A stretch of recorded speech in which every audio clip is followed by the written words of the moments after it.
Hello everyone, this is your host Mohammed Faris Landursi. Today's episode is gonna be about gender inequality.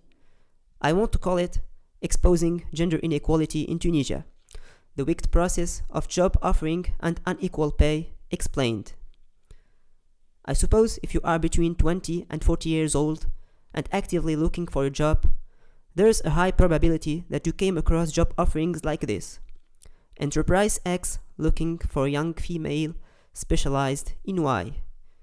Why young females? First of all, it would be more appropriate for you to know my background and where I come from, so you can see the bigger picture of the paying dilemma. I live in Tunisia, and I'm studying software engineering, so you can guess I'm between 20 and 25 years old and highly exposed to the market. Let's not talk about the salaries in Tunisia in this field of software engineering compared to salaries in Europe and America. That's a topic for another day. But for now, let's focus on the word job offerings targeted for young women. Based on the research paper, Gender Differences in Personality Across the 10 Aspects of the Big Five, published in 2011 with cooperation between University of Toronto in Canada, Department of Psychology, Linfield College, USA, and Department of Psychology, University of Minnesota in the USA.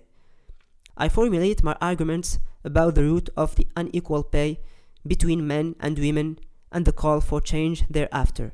Since Tunisia is a third world country, Tunisian companies most of the time lack the technological resources to give their employees higher degrees of freedom and force them into an 8-to-5 job regime. The economic collapse in the post-lockdown COVID-19 is a big proof of the dependence on the physical presence of employees. I'm telling you that to prove that enterprises in Tunisia like to micromanage their employees, having the dogma of being oppressive, showing their lack of flexibility. Going back to the data from the research, women score more than men in the agreeableness. In fact, agreeableness compromises traits relating to altruism such as empathy and kindness, involving the tendency toward cooperation, maintenance of social harmony, and consideration of the concerns of others, as opposed to exploitation or victimization of others. So saying that women consistently score higher than men on agreeableness, they are exposed to the market exploitation, which Tunisian enterprises always try to profit from. In fact, agreeableness is not the only factor of this inequality. It is also due to historical and cultural facts.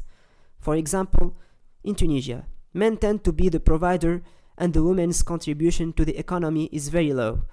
This might still be true in many regions in Tunisia, but changing slowly thanks to globalization.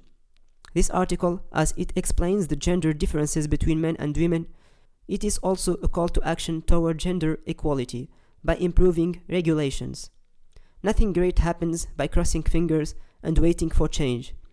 Not only women, but also men should contribute to this cultural shift for the benefit of humanity.